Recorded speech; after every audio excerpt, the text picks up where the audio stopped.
அஸ்ஸலாமு அலைக்கும் வரஹ்மத்துல்லாஹி தஆலா வபரகாத்துஹு. அல்ஹம்துலில்லாஹ் ரப்பில் ஆலமீன் வஸ்ஸலாத்து வஸ்ஸலாமு அலா சய்யிதினா முஹம்மதின் வ அலா ஆலிஹி வ அஸ்ஹாபிஹி அஜ்மஈன். அம்மா பஅத். ஃபகத் கால அல்லாஹு தஆலா ஃபில் குர்ஆனில் அஸீம் வ ஃபில் ஃபுர்கானில் மஜீத். சுப்ஹானல்லதி அஸ்ரா பி அப்திஹி லைலம் மினல் மஸ்ஜிதில் ஹராம் இலல் மஸ்ஜிதில் அக்ஸா அல்லதி பாரக்னா ஹவுலஹு லினுரியஹு மின் ஆயாத்தினா சதகல்லாஹ் மௌலானல் அஸீம்.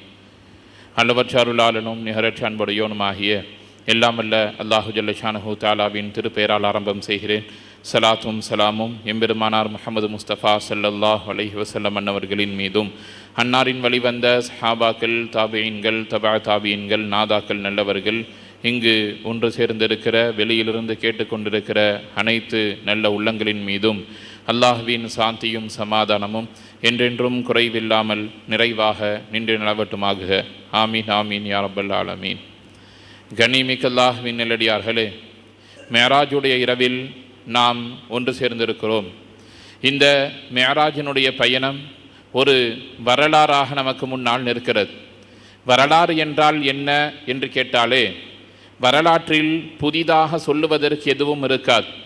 ஏற்கனவே நடந்து முடிந்த செய்திகளை பேசுவதுதான் வரலாறு.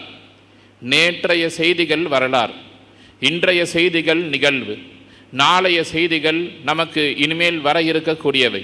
அப்படி பார்க்கையில் மேராஜ் ஒரு வரலாற்று பயணம், நடந்து முடிந்த ஒரு பயணம்.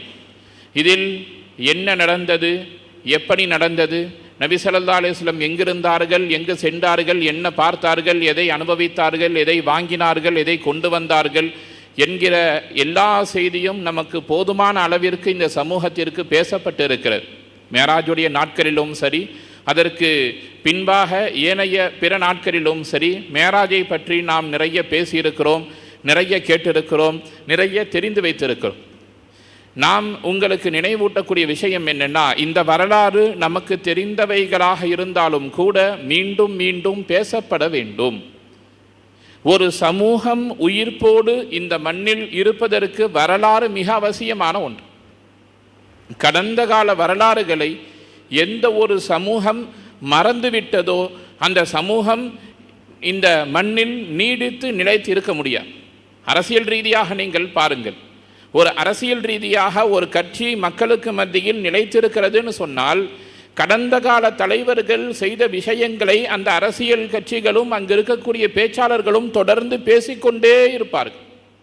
எந்த மேடைக்கு போனாலும், எங்கே ஆரம்பித்தாலும் தங்களுடைய பழைய தலைவர்கள் செய்த சாதனைகளை மக்களுக்கு மத்தியில் நினைவூட்டி கொண்டே இருப்பார்கள். அந்த கட்சி இந்த மண்ணில் உயிர்ப்போடு இருக்கும். அதே போன்றுதான் நபி ஸல்லல்லாஹு அலைஹி வஸல்லம் அவர்கள் தங்களுடைய வாழ்க்கையில் எப்படி நடந்தார்கள், என்ன செய்தார்கள், அற்புதங்கள் என்ன, முஅஜிசாக்கள் என்ன என்கிற விஷயங்களை எல்லாம் நாம் தொடர்ந்து இந்த சமுதாயத்திற்கு சொல்லிக்கொண்டே இருக்க வேண்டும். மேராஜ் இரவு தானே, என்ன பேச போகிறார்கள்? மக்காவிலிருந்து பைத்துல் முகத்தஸுக்கு போனாங்க. அங்கிருந்து 7 வானத்திற்கு போனார்கள். முதல் வானத்தில் இந்த நபியை பார்த்தார்கள், அதிலிருந்து 7வது வானத்தில் அந்த நபியை பார்த்தார்கள். தொழுகையை வாங்கினார்கள், ஆயத்தை வாங்கினார்கள், மண்ணுக்கு வந்தார்கள். இதுதான மேராஜ். புதுசாக கேட்கறதுக்கு என்ன இருக்கிறது என்று சொல்லி நம்மில் பலரும் மேராஜினுடைய இரவை, அது சார்ந்த விஷயங்களை கேட்பதில் பொடுபோக்காக இருக்கிறோம். மீண்டும் மீண்டும் நாம் சொல்லக்கூடிய செய்தி என்பது, இந்த சமூகம் ஒருபோதும் தன்னுடைய கடந்த கால வரலாறுகளை மறந்துவிடக்கூடாது. மறந்து விட்டோம் என்று சொன்னால் இந்த மண்ணில் தடம் தெரியாமல் நாம் அழிக்கப்பட்டு விடுவோம். வரலாற்றை இந்த மண்ணில் மறக்காமல் அடுத்த தலைமுறைக்கு கொண்டு சென்றவர்களுக்கு ஒரு பெரும் உதாரணம் என்னன்னு சொன்னால்,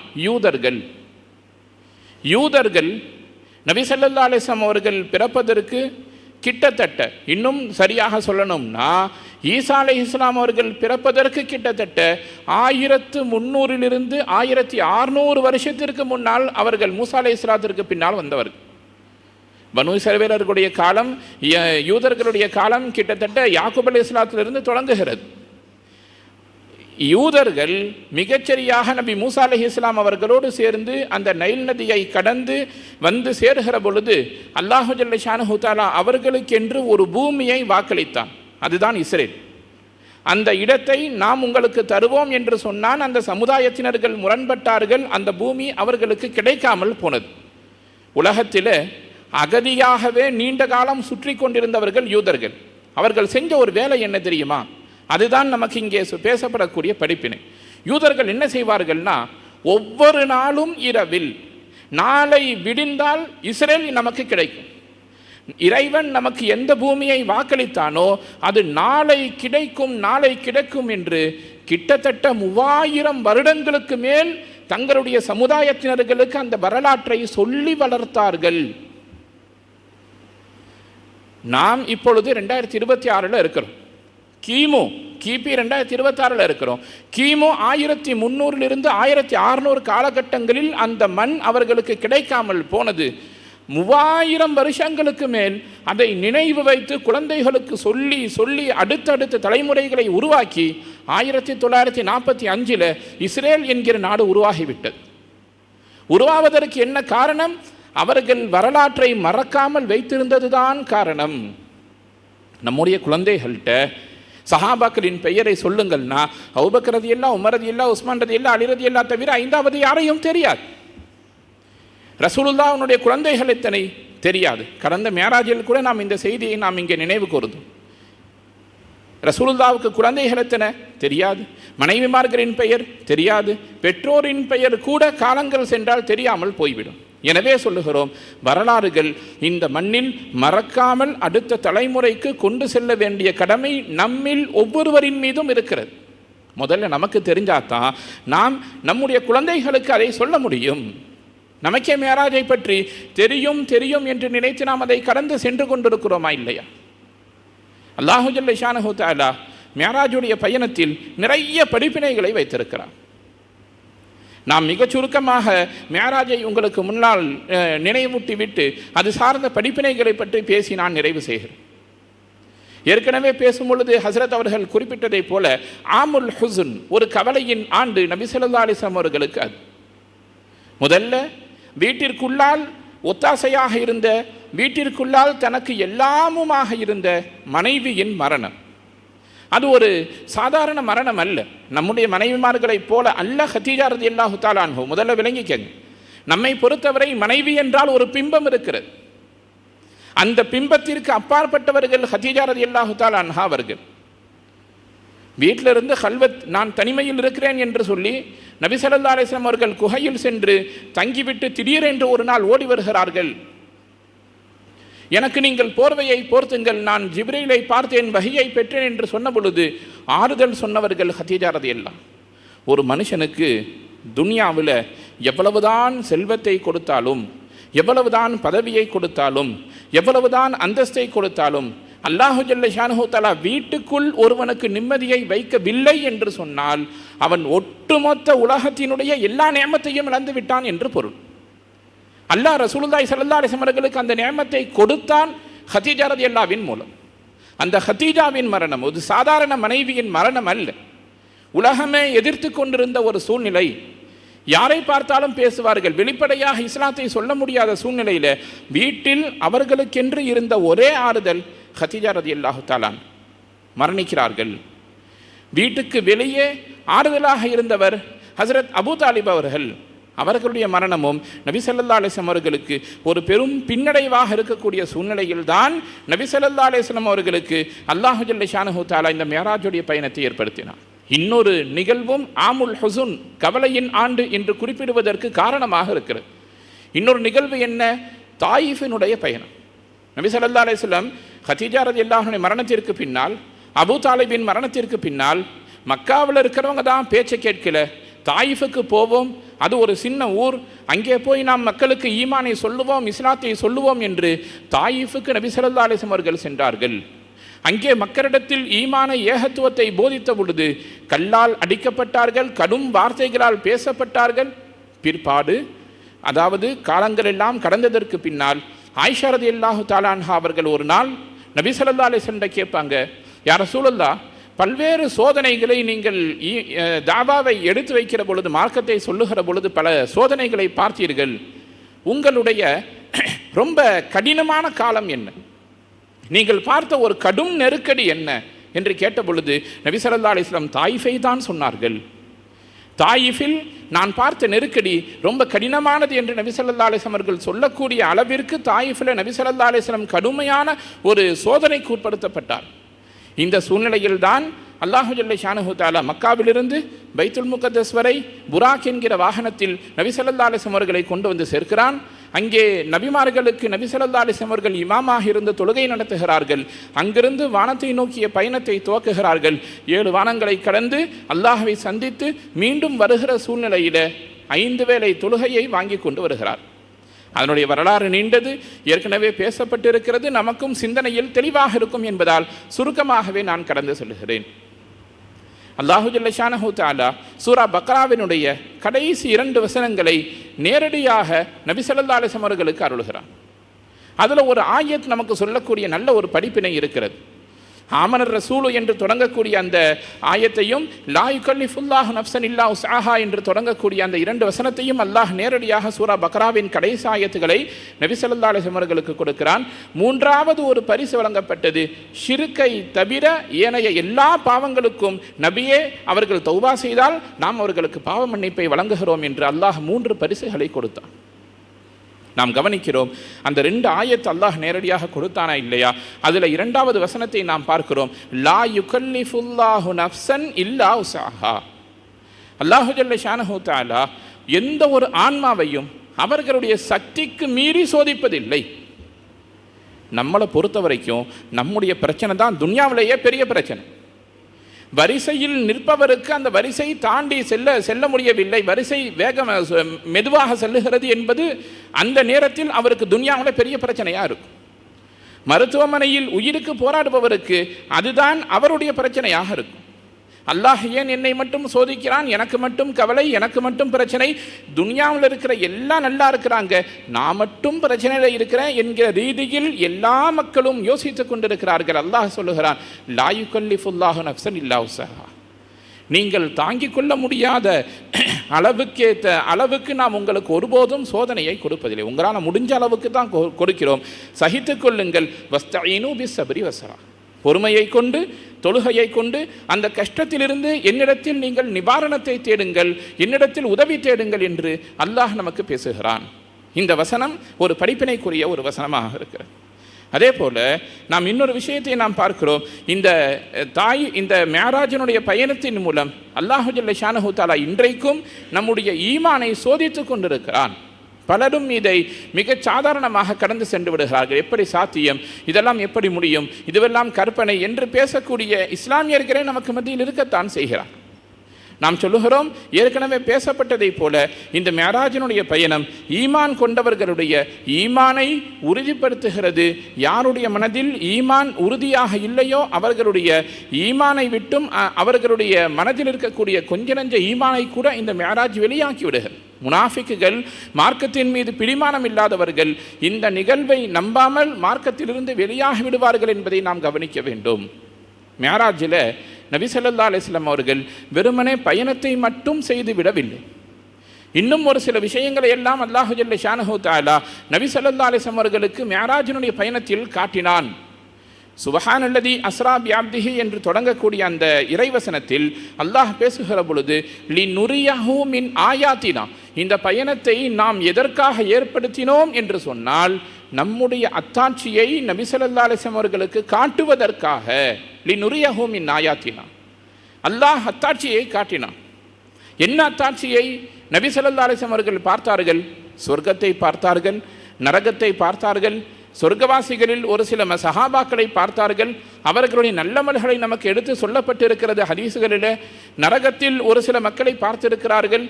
மேராஜுக்கு சென்று வந்ததற்கு பின்னால் ஒரு சில பாவங்களை குறித்து நபி ஸல்லல்லாஹு அலைஹி வஸல்லம் அவர்கள் பேசுகிற பொழுது இந்தந்த பாவங்கள் செய்பவர்களை எல்லாம் அல்லாஹு ஜல்ல ஷானஹு தஆலா நரகத்தில் இதை போல் தண்டித்துக் கொண்டிருக்கிறான் என்று அவர்கள் எப்படியெல்லாம் தண்டிக்கப்படுகிறார்கள் என்பதை நபி ஸல்லல்லாஹு அலைஹி வஸல்லம் அவர்களுக்கு காட்டப்பட்டது.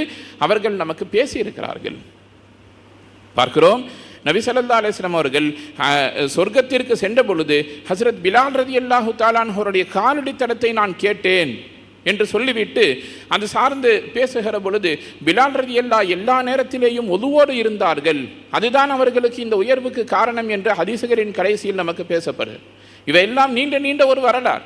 நேரத்தின் சுருக்கத்தை கருதி அந்த நல்ல அமல்கள் நமக்குள்ளால் வர வேண்டும் என்பதற்காக இந்த செய்திகள் நமக்கு சொல்லப்படுகிறது. சொர்க்கத்தினுடைய அந்தஸ்து நபி ஸல்லல்லாஹு அலைஹி வஸல்லம் அவர்களுக்கு காட்டப்பட்டது. அதே போல நரகத்தையும் அல்லாஹ் காட்டினான். ஜிப்ரீல் அலைஹிஸ்ஸலாம் அவர்களின் மூலம் நரகம் காட்டப்பட்டது. நரகத்தினுடைய அதிபதி நரகத்தின் வாசலில் இருக்கிறார். நபியை பார்த்து சிரிக்கவில்லை, புன்னகைக்கவில்லை. ஜிப்ரீல் அலைஹிஸ்ஸலாம் அவர்கள் சொல்லுவார்கள், இந்த நரகத்தினுடைய காட்சிகளை பார்த்ததற்கு பின்னால் இந்த நரகத்தின் அதிபதி படைக்கப்பட்ட காலத்திலிருந்து சிரிக்கவே இல்லை என்று சொல்லுவார். அந்த அளவிற்கு நரகத்தினுடைய அந்த வேதனை கடுமையானது என்று ஹஜ்ரத் நபி ஸல்லல்லாஹு அலைஹி வஸல்லம் அவர்கள் மேராஜுடைய பயணத்திற்கு பின்பாக பேசுவார். என்ன பார்த்தார்கள்? நபி ஸல்லல்லாஹு, இதுதான் நமக்கு படிப்பினை. மேராஜில் நபி ஸல்லல்லாஹு அலைஹி வஸல்லம் நரகத்தில் கண்ட காட்சி என்ன, அவை நமக்கு மத்தியில் இப்பொழுது நடந்து கொண்டிருக்கிறதா இல்லையா? பார்த்து விடுங்களேன். நபி ஸல்லல்லாஹு அலைஹி வஸல்லம் அவர்கள் புறம் பேசுபவர்களை பற்றி ஒரு செய்தியை சொல்லுகிற பொழுது, ஒரு சில மக்கள் மேராஜனுடைய பயணத்தில் எனக்கு காட்டப்பட்டார்கள், தங்களுடைய நகங்களால் அவர்கள் தங்களுடைய முகங்களை கீறி கொண்டிருந்தார்கள். நாம சொரியர் மாதிரி லேசாலாம் இல்லை, அவர்கள் தங்களுடைய முகங்களை கீறி கொண்டிருந்தார்கள், ரத்தம் வடிந்து கொண்டிருக்கிறது. இவர்கள் யார் என்று கேட்கப்பட்ட பொழுது நபி ஸல்லல்லாஹு அலைஹி வஸல்லம் அவர்களுக்கு சொல்லப்படுகிறது, இவர்கள்தான் துனியாவில் புறம் பேசி திரிந்து கொண்டிருந்தவர்கள். அதே போல ஒரு சில மக்கள் அவர்களுடைய வயிறு மலை போல் பெருத்திருக்கிறது. நபி ஸல்லல்லாஹு அலைஹி வஸல்லம் அவர்கள் பார்க்கிறார்கள், யார் இவர்கள் என்று கேட்கிற பொழுது நபி ஸல்லல்லாஹு அலைஹி வஸல்லம் அவர்களுக்கு சொல்லப்படுகிறது, உலகத்தில் தடுக்கப்பட்ட வட்டியை சுவைத்தவர்கள் இவர்கள் என்று நபி ஸல்லல்லாஹு அலைஹி வஸல்லம் அவர்களுக்கு சொல்லப்படும். அதே போல இன்னும் ஒரு சில மக்கள் இருக்கிறார்கள், நெருப்பு துண்டை கட்டி கட்டியாக நெருப்பை எடுத்து விழுங்கி கொண்டிருக்கிறார்கள். அவர்கள் யார் என்று கேட்ட பொழுது நபி ஸல்லல்லாஹு அலைஹி வஸல்லம் அவர்களுக்கு சொல்லப்படுகிறது, இவர்கள்தான் அனாதைகளுடைய சொத்துக்களை அவர்கள் அனுமதி இல்லாமல் அநியாயமாக புசித்தவர்கள். நபி ஸல்லல்லாஹு அலைஹி வஸல்லம் அவர்களுக்கு தொடர்ந்து காட்டப்படுகிறது, ஒரு சில மக்கள் அவர்களுடைய தலையை பெரும் பாறாங்கற்களை கொண்டு நசுக்கப்படுகிறது, மீண்டும் தலை உருவாகிறது, மீண்டும் நசுக்கப்படுகிறது. இப்படி ஒரு சிலர் வேதனை செய்யப்பட்டு கொண்டிருக்கிறார். இவர்கள் யார்? நபி ஸல்லல்லாஹு அலைஹி வஸல்லம் அவர்களுக்கு சொல்லப்படுகிறது, இவர்கள்தான் வாழும் காலத்தில் தொழுகையை விட்டவர்கள். ஒரு சில மக்களை அல்லாஹ் ஜல்ல ஷானஹு தஆலா ஒரு சில காட்சிகளை காட்டுகிறான். அவர்களுடைய நாவுகள் நரகத்தினுடைய நெருப்பு கத்தரிக்கோல்களால் கத்தரிக்கப்படுகிறது, மீண்டும் நாவு வருகிறது, மீண்டும் வெட்டப்படுகிறது. இவர்கள் யார்? நபி ஸல்லல்லாஹு அலைஹி வஸல்லம் அவர்களுக்கு சொல்லப்படுகிறது, இவர்கள்தான் துன்யாவில் பிற மக்களுக்கு நன்மையை எடுத்து சொல்லிக் கொண்டிருந்தார்கள், ஆனால் அவர்கள் அமல் செய்யவில்லை. மக்களை பார்த்து அவர் இப்படி இருக்க வேண்டும், அவர் இப்படி இருக்க வேண்டும், இப்படி செய்கிறார், அப்படி செய்கிறார் என்று நன்மையை நீ இப்படி இரு என்று சொல்லக்கூடியவர்கள் அந்த இடத்திற்கு வருகிற பொழுது தான் அந்த நன்மையை செய்ய மாட்டார். உதாரணமாக தொழுகையை பற்றி காலமெல்லாம் மக்களுக்கு மத்தியில் பேசி கொண்டிருக்கக்கூடிய, இவெல்லாம் தொழுகைக்கு பள்ளியாசலுக்குள்ள மலைக்கு கூட ஒதுங்கினதில்லை என்று சொல்லக்கூடியவர்கள் தான் பள்ளிக்கு வருகிறார்களா? இல்லை. பிற மக்களை பார்த்து இவர் அப்படி அவர் இப்படி என்று சொல்லிவிட்டு அந்த நன்மையில் தான் ஈடுபடாமல் ஊருக்கு மட்டுமே உபதேசம் செய்தவர்கள், அவர்களுடைய நாவு நெருப்பிலா நாள கத்திரிக்கோள்களால் வெட்டப்பட்டு கொண்டிருக்கிறது என்று நபி ஸல்லல்லாஹு அலைஹி வஸல்லம் அவர்களுக்கு அந்த காட்சி காட்டப்படுகிறது. அதே போல இன்னும் பல்வேறு காட்சிகள், இரத்தத்தினுடைய ஆறில் மிதக்கக்கூடிய மனிதர்களை எல்லாம் நபி ஸல்லல்லாஹு அலைஹி வஸல்லம் அவர்கள் பார்த்தார். மேலே சொன்ன எல்லா பாவங்களும் நமக்கு மத்தியில் சாதாரணமாக நடக்கக்கூடிய பாவங்கள். இவையெல்லாம் நேரடியாக நபி ஸல்லல்லாஹு அலைஹி வஸல்லம் அவர்கள் மேராஜனுடைய பயணத்தில் பார்த்து நமக்கு சொன்ன செய்தி. இவை கற்பனைகள் அல்ல, கதைகள் அல்ல, மாறாக நபி ஸல்லல்லாஹு அலைஹி வஸல்லம் அவர்களால் சொல்லப்பட்டு ஹதீஸுகளில் பதிவு செய்யப்படக்கூடிய செய்தி. புறம் பேசுவதாகட்டும், வட்டி வாங்குவதாகட்டும், அனாதைகளுடைய சொத்துக்களை அபகரித்துக் கொள்வதாகட்டும், தொழுகையை விடுவதாகட்டும், அல்லது ஊருக்கு உபதேசம் செய்வதாகட்டும், அல்லது இன்ன பிற தீய காரியங்களாகட்டும் நமக்கு மத்தியில் மிக சாதாரணமாக செய்யப்பட்டு கொண்டிருக்கிறது. மார்க்கம் இதை பெரும் பாவம் என்று சொல்லிக் கொண்டிருக்கு. மார்க்கம் எதை பெரும்பாவம் என்று சொல்லுகிறதோ அதை நாம் மிக சாதாரணமாக கடந்து சென்று கொண்டிருக்கிறோம். கவலையோடு இந்த மேராஜினுடைய இந்த இரவின் வாயிலாக நாம் நம்முடைய மனதில் நிறுத்த வேண்டிய செய்தி, மேற்கூறிய பாவங்கள் நமக்கு மத்தியில் விடப்பட வேண்டும். மேராஜில் நபி ஸல்லல்லாஹு அலைஹி வஸல்லம் அவர்களுக்கு காட்டப்பட்ட, எடுத்து சொல்லப்பட்ட இன்னும் அற்புதமான 2 செய்திகள் இருக்கிறது. ஒன்று ஒரு பெண்ணை பற்றிய புகழாரம், இன்னொன்று பெண் சமூகம் பற்றி நபி ஸல்லல்லாஹு அலைஹி வஸல்லம் அவர்கள் சொன்ன எச்சரிக்கை செய்தி. நபி ஸல்லல்லாஹு அலைஹி வஸல்லம் அவர்களை ஹதரத் ஜிப்ரீல் அலைஹிஸ்ஸலாத்து வஸ்ஸலாம் அவர்கள் மேராஜிற்கு அழைத்து சென்று கொண்டிருக்கக்கூடிய அந்த சூழ்நிலையில் ஒரு அழகான நறுமணத்தை உணர்கிறார்கள். அற்புதமான ஒரு வாசம் வீசுகிறது. ஜிப்ரீல் அலைஹிஸ்ஸலாம் இடத்தில் கேட்கிறார்கள், யா ஜிப்ரீல், அற்புதமாக ஒரு வாசம் வீசுகிறது, என்ன நறுமணம் என்று கேட்ட பொழுது, நாம் ஒரு இடத்தை கலந்து கொண்டிருக்கிறோம், இங்கேதான் ஒரு பெண்மணி அடக்கம் செய்யப்பட்டிருக்கிறார், அந்த பெண்ணுடைய கபிரிலிருந்து வீசக்கூடிய நறுமணம்தான் இது என்று ஜிப்ரீல் அலைஹிஸ்ஸலாம் அவர்கள் சொன்னார். யார் அந்த பெண்மணி? ஃபிரௌன் தன்னுடைய ஃபிரௌனுடைய அந்த மாளிகையில் பணி செய்து கொண்டிருந்த பெண்மணி அவர் பெயர் மாஷிதா என்று ஹதீஸ்களில் சொல்லப்படுகிறது. அந்த பெண்மணி ஹஜ்ரத் மூசா அலைஹிஸ்ஸலாம் அவர்களை கொண்டு ஈமான் கொண்டவர், அல்லாஹ்வை இறைவனாக ஏற்றுக்கொண்டவர். ஃபிரௌனுடைய மகளுக்கு அந்த பெண்மணி தலைவாரி விட்டு கொண்டிருக்கிறார். அந்த நேரத்தில் அவருடைய கையில் இருக்கக்கூடிய சீப்பு தவறி கீழே விழுந்து விடுகிறது. பிஸ்மில்லாஹ் என்று அந்த சீப்பை அந்த பெண்மணி எடுக்கிறார். அதை பார்த்த அந்த ஃபிரௌனுடைய வீட்டில் இருக்கக்கூடிய அந்த பெண்மணி, என்னுடைய தகப்பன் தான் இறைவன், ஃபிரௌன் தான் இறைவன், நீங்கள் வேறு யாரோ பிஸ்மில்லாஹ் என்று அல்லாஹ்னுடைய பெயரை சொல்கிறீர்களே, என்னுடைய தந்தையை நீங்கள் இறைவனாக ஏற்றுக்கொள்ளவில்லையா என்று கேட்டபொழுது அந்த பெண்மணி உறுதியான ஈமானோடு, என்னையும் உன்னையும் உன்னுடைய தகப்பனாகிய ஃபிரௌனையும் படைத்தவன் அல்லாஹ் ஒருவனே, நான் அவனைத்தான் ஈமான் கொண்டிருக்கிறேன் என்று சொல்லுகிறார்.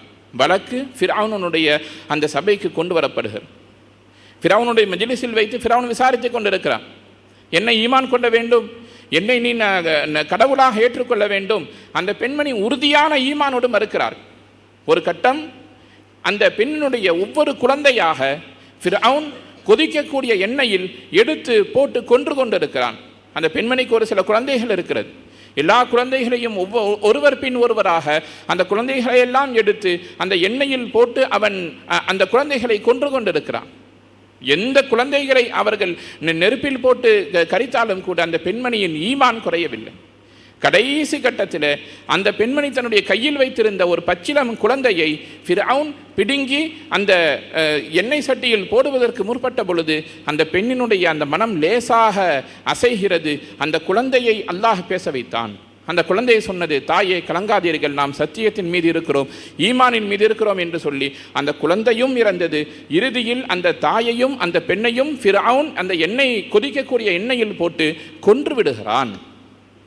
இது ஹதீசுகளில் பதிவு செய்யப்படக்கூடிய செய்தி. அந்த பெண்மணி மரணிக்கக்கூடிய நேரத்தில் கடைசியாக ஃபிரௌனிடத்தில் கேட்கிறார், நாங்கள் எல்லாம் இறந்து எலும்பாகி போனதற்கு பின்னால், கரிந்ததற்கு பின்னால் எங்களுடைய எலும்புகளை எல்லாம் ஒன்று சேர்த்து ஒரு இடத்தில் அடக்கம் செய்து விடுங்கள் என்று கேட்கிறார். அதே போல் அந்த பெண்மணி அடக்கம் செய்யப்படுகிறார். அந்த கபரைத்தான் நாம் கடந்து சென்று கொண்டிருக்கிறோம் என்று நபி ஸல்லல்லாஹு அலைஹி வஸல்லம் அவர்களுக்கு ஹஜ்ரத் ஜிப்ரீல் அலைஹிஸ்ஸலாத்து வஸ்ஸலாம் அவர்கள் எடுத்து சொன்னார். இந்த செய்தி ஒரு பெண்ணுடைய உறுதியான ஈமானுக்கு அடையாளம். அதே போல நபி ஸல்லல்லாஹு அலைஹி வஸல்லம் அவர்கள் மிஅராஜுக்கு பின்பாக ஒரு பெண்களின் கூட்டத்தை கடந்து செல்கிறார்கள். அந்த நேரத்தில் நபி ஸல்லல்லாஹு அலைஹி வஸல்லம் அவர்கள் சொன்ன செய்தி, யா மஅஷரன் நிசாஇ தஸத்தக்ன வ அக்ஸிர்னல் இஸ்திக்ஃபார, நீங்கள் பெண்களின் கூட்டமே நீங்கள் அதிகமாக இஸ்திக்ஃபார் செய்யுங்கள், அதிகமாக சதகா செய்யுங்கள். தஸத்தக்ன சதகா செய்யுங்கள், அக்ஸிர்னல் இஸ்திக்ஃபார நிறைய இஸ்திக்ஃபார் செய்யுங்கள். என்ன காரணம்னா, உங்களில் அதிகமானவர்களை நான் நரகத்தில் பார்த்தேன். என்ன காரணம் என்று ஒரு சில காரணங்களை நபி ஸல்லல்லாஹு அலைஹி வஸல்லம் அவர்கள் சொல்லுவார். நீங்கள் நிறைய சாபமிடுகிறீர்கள், கணவனுக்கு மாறு செய்கிறீர்கள் என்று ஒரு சில பாவங்களை குறித்து பேசிவிட்டு நபி ஸல்லல்லாஹு அலைஹி வஸல்லம் அவர்கள் அதிகமாக இஸ்திக்ஃபார் செய்ய சொல்லி பெண்களின் கூட்டத்தை பார்த்து பேசியதை ஹதீஸ்களில் நாம் பார்க்கிறோம். இந்த நேரத்தில் நாம் நம்முடைய நினைவில் வைக்க வேண்டிய செய்தி என்பது பெண்கள் சார்ந்து மிஅராஜில் பேசப்பட்ட முரண்பட்ட இந்த இரண்டு விஷயங்கள். ஒன்று, தக்வாவில் பேணுதலில் உச்சத்தில் இருந்த ஒரு பெண்மணியினுடைய வரலாறையும் மிஅராஜ் பேசுகிறது. அதே நேரத்தில் நரகத்தில் இருக்கக்கூடியவர்களாகவும் பெண்களை பற்றி மிஅராஜ் பேசுகிறது. இந்த இரண்டு நிலைப்பாடுகளில் நம்முடைய குழந்தைகளும் நம்முடைய மனைவிமார்களும் நம்முடைய தாய்மார்களும் எந்த இடத்தில் இருக்கிறார்கள் என்பதை சற்றே நாம் கவலையோடு யோசித்து பார்க்க கடமைப்பட்டிருக்கிறோம். பெண்களுடைய நிலை என்பது சமகாலத்தில் மிக மோசமான ஒரு இடத்தை நோக்கி சென்று கொண்டிருக்கிறது. சமகாலத்தில் மீடியாக்களை தொடர்ந்து பார்த்து கொண்டிருப்பவர்கள் தெரிந்திருக்கலாம். ஃபர்தா அணிந்து சோசியல் மீடியாக்களில் நடனமாடிய ஒரு பெண்மணியினுடைய அந்த சர்ச்சை, அவர் பேசுகிறார், இது கருத்து சுதந்திரம், கடைநல்லூரை சேர்ந்தவர் என்று நினைக்கிறேன். அவர் சொல்லுகிறார், நான் இப்படித்தான் இருப்பேன், என்னை யாரும் கேட்க முடியாது, ஊர் உலகத்தில் யாரும் தவறு செய்யவில்லையா என்று ஒரு பெண்மணி ஃபர்தாவை அணிந்து கொண்டு நியாயம் பேசிக் கொண்டிருக்கிறார். இன்னும் நாம் நிறைய செய்திகளை பார்க்கிறோம். உங்களுடைய கணவர் எப்படி இருக்க வேண்டும் என்று கேட்கப்படுகிறது. ஃபர்தா அணிந்த ஒரு பெண்மணி சொல்லுகிறார், ஒரு குறிப்பிட்ட நடிகரின் பெயரை சொல்லி அந்த நடிகரை போல் எனக்கு கணவன் வேண்டும் என்று சொல்லுகிறார். இவையெல்லாம் சமகாலத்தில் இஸ்லாமிய சமூகத்தை சார்ந்த பெண்களின் நிலை எதை நோக்கி சென்று கொண்டிருக்கிறது என்கிற கவலையை நமக்கு மத்தியில் உதிக்கிறது. பெண் சமூகம் வழி தவறி விட்டது என்று சொன்னால் நிச்சயம் அந்த சமுதாயத்தை நம்மால் ஒருபோதும் காப்பாற்ற முடியாது. ஒரு ஆணால் சம்பாதிக்க முடியும், கோட்டைகளை கட்ட முடியும், தங்கத்தை வாங்க முடியும், வெள்ளியை வாங்க முடியும், உலகத்தில் எந்த இடத்தை வேண்டுமானாலும் அடைய முடியும். ஒரு சமுதாயத்தை உருவாக்க முடியும். ஒரு சமுதாயத்தை நல்வழிப்படுத்த வேண்டும் என்று சொன்னால் தாய்மார்களிடத்தில் இருக்கக்கூடிய ஈமானால் மட்டும்தான் முடியும். ஆனால் பெற்றோர்களினுடைய அந்த ஒத்துழைப்போடே பெண்கள் தங்களுடைய அழகை வெளிப்படுத்தி கொண்டிருக்கிறார்கள். ஃபர்தா அணிந்து கொண்டு இன்ஸ்டாகிராமிலேயோ அல்லது மீடியாக்களிலேயோ வாட்ஸ்அப்களிலேயோ நிறைய பெண்கள் நடனமாடக்கூடிய வீடியோக்களை பெற்றோர்கள்ட்ட எடுத்து சொன்னால் அவர்களும் அதை ஆதரிக்கிறார்கள். என்னென்னா, என்னுடைய குழந்தையை நான் கொஞ்சம் செல்லமாக வளர்த்திட்டேன், கல்யாணம் பண்ணி கொடுத்தா சரியாக போயிடும், நீங்கள் கொஞ்சம் எடுத்து சொல்லுங்களேன் என்று எடுத்து யார் நல்லதை சொல்லுகிறார்களோ அவர்களின் பக்கம் அந்த செய்தியை திருப்பி விட்டு விடுகிறார்கள். அவர்களுக்கெல்லாம் பாடமாக இருக்கக்கூடியவர்கள் தான் மாஷிதா என்று சொல்லப்படக்கூடிய ஃபிர்அவுனுடைய காலத்தில் உயிர் நீத்த பெண்மண். தன்னுடைய ஈமானை விட்டுவிடக்கூடாது என்பதற்காக உயிர் துறந்தவர்கள் மாஷிதா. நம்முடைய பெண் அவர்களைப் போல இருக்கிறார்களா என்பதை சற்றே நாம் கவலையோடு யோசித்து பார்க்க கடமைப்பட்டிருக்கிறோம்.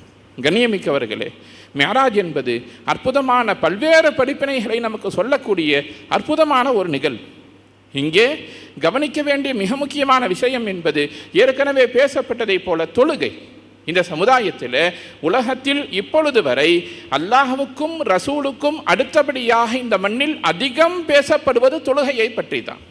நிறைய பேசப்படுகிறது. எல்லா இடத்திலும் தொழுகையை பற்றி எடுத்து சொல்லப்பட்டு கொண்டே தான் இருக்கிறது. ஆனால் தொடர்ந்து இந்த சமுதாயம் தொழுகையில் பாராமுகமாகவே இருந்து கொண்டிருப்பதை கவலையோடு நாம் பார்க்கிறோம். அல்லாஹ் நிறைய இறைவசனங்களை பேசியிருக்கிறான். நபி ஸல்லல்லாஹு அலைஹி வஸல்லம் அவர்கள் சொல்றாங்க, நீங்கள் தொழுகையை வேண்டுமென்றே விட்டீர்கள்னு சொன்னா மார்க்கத்துக்கும் உங்களுக்கும் சம்மதம் இல்லை, ஃபகத் கஃபர, அவர்கள் காஃபிராகி விட்டார்கள் என்று ஒரு ஹதீஸ்ல நபி ஸல்லல்லாஹு அலைஹி வஸல்லம் அவர்கள் சொல்லுகிறார்கள்.